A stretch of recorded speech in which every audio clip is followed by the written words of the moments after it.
Кеткен министрлер боюнча кичине бизге бир баяндама берип койбойсузбу, эмнеге арыз жазып кетти, анан кийин суроо жооп өтпөйбү? Анда билип алайык да эмнеге кеткен. Министрлер аябай бата алмашып атат. Не себептен кетип атат? Экөөбүн билебиз, экөө эмне себептен кетишти? Ушул жөнүндө бир кыскача баяндама берип коюңуз, анан кийин суроо жоопко өтөйүк. Рахмат. Аны сиздер да жакшы билесиздер.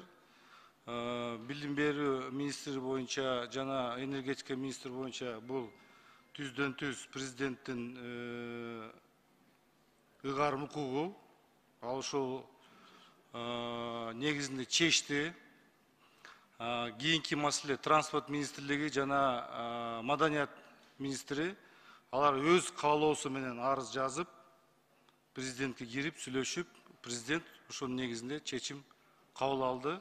Бүгүн жаңы министрлерди берди.